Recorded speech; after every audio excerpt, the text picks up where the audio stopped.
Assalamualaikum warahmatullahi wabarakatuh. Selamat pagi anak-anak kelas 5 yang cerdas ceria, yang soleh-solehah.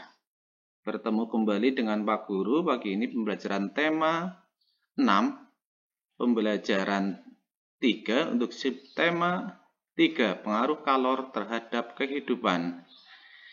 Muatan pembelajaran 3 adalah Bahasa Indonesia, IPS, dan PPKN.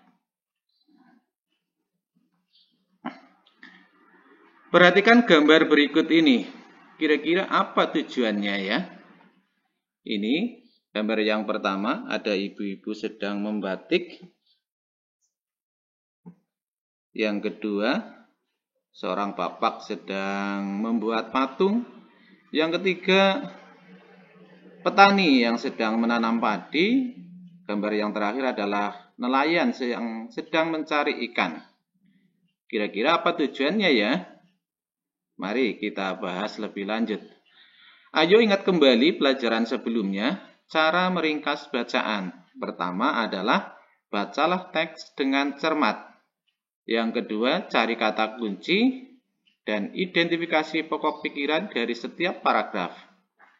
Setelah itu, rangkailah pikiran pokok itu. Pokok pikiran itu menjadi kalimat-kalimat pokok pikiran, menjadi sebuah paragraf. Yang terakhir, baca kembali hasil ringkasan agar sesuai dengan kosakata baku dan ejaan yang benar. Bacalah bacaan di bawah ini dengan cermat. Peran masyarakat terhadap lingkungan sosial budaya. Bacalah keseluruhan teks yang ini ditampilkan, ada 2 paragraf. Setelah dibaca dengan seksama keseluruhan teks, mari kita buat ringkasannya. Paragraf pertama, masyarakat Indonesia selalu menghargai warisan budaya nenek moyangnya, mulai dari kelahiran hingga kematian. Paragraf kedua, ada kecenderungan masyarakat untuk mengurangi kegiatan tradisinya.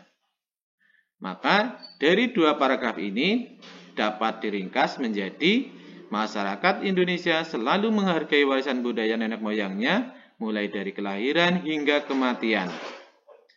Ada kecenderungan masyarakat untuk mengurangi kegiatan tradisinya, namun kesadaran untuk meningkatkan tradisi kembali meningkat.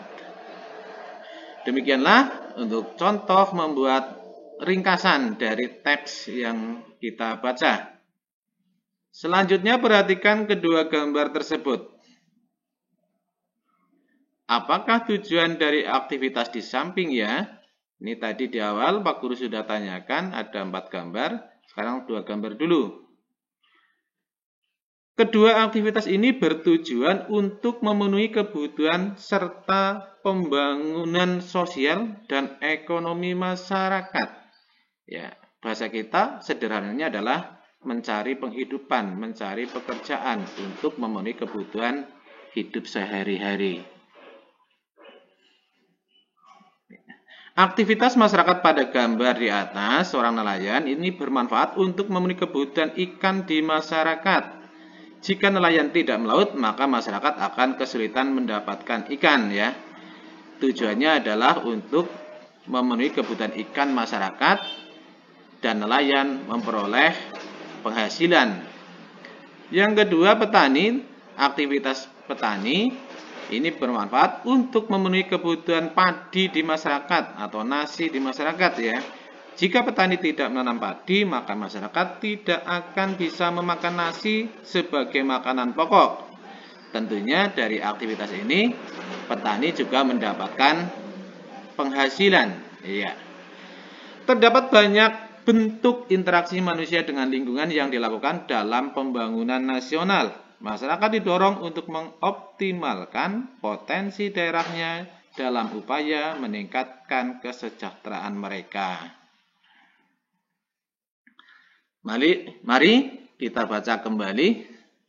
Masyarakat Indonesia merupakan masyarakat yang selalu menghargai warisan budaya nenek moyangnya, mulai dari peristiwa kelahiran hingga kematian. Ya. Keberadaan desa adat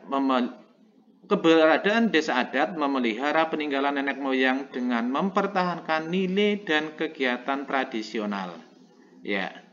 Contoh desa adat yang ada di Indonesia ada beberapa.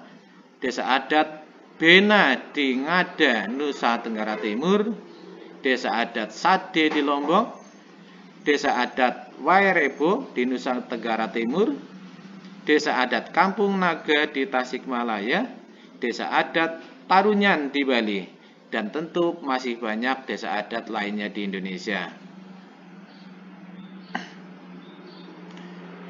Baik, kita pelajari kegiatan masyarakat. Contohnya adalah batik suku Osing, ya. Desa adat Osing di Kemiren, Banyuwangi yang diperkenalkan ke masyarakat luas melalui seorang ahli kopi setempat. Desa ini dikelola untuk mempertahankan tradisi masyarakat Osing sebagai suku asli masyarakat Banyuwangi. Masyarakat Osing yang tinggal di daerah pesisir ujung timur Pulau Jawa, tepatnya di Kabupaten Banyuwangi, telah lama melakukan kegiatan membatik. Kegiatan ini umumnya dilakukan dalam skala industri rumah tangga.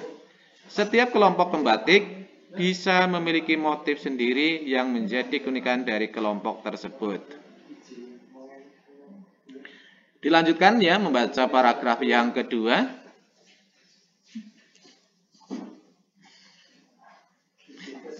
Iya, paragraf ketiga silakan dibaca juga.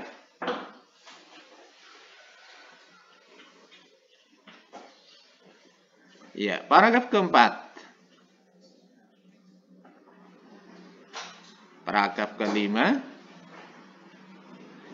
Setelah membaca seluruh paragraf, kita tahu ya dari bacaan tadi, mari kita simpulkan pengetahuan yang baru kita ketahui dengan membuat pertanyaan, lalu kita jawab berdasarkan bacaan yang baru kita baca.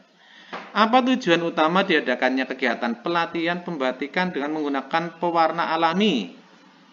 Ya, dari bacaan tadi kita peroleh jawabannya adalah tujuan diadakannya kegiatan pelatihan adalah semakin memperkaya penggunaan pewarna alam dan memperbanyak kreasi motif.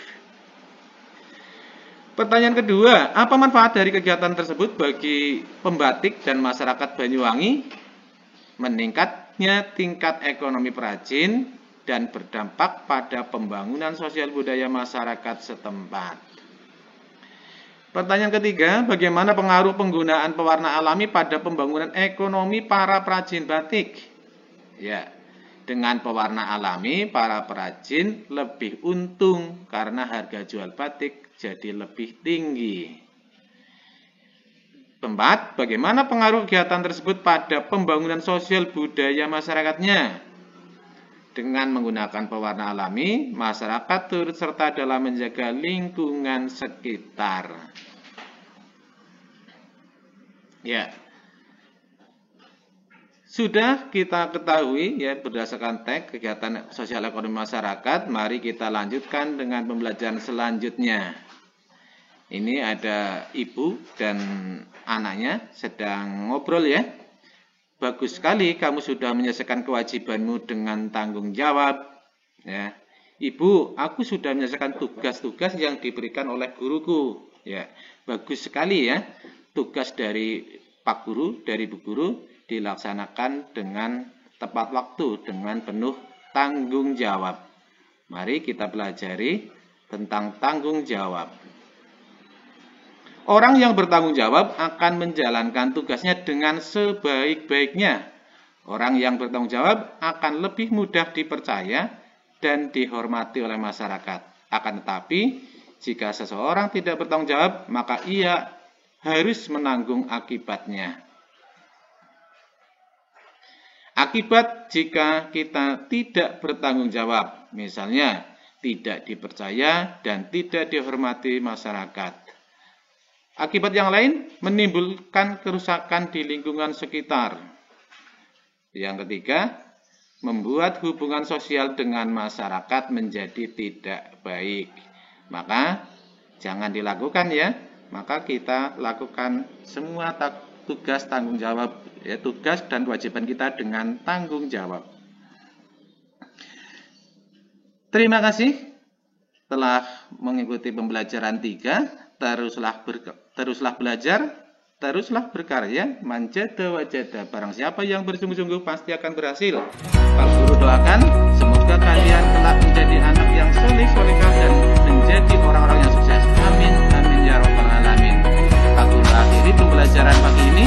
Wassalamualaikum warahmatullahi wabarakatuh.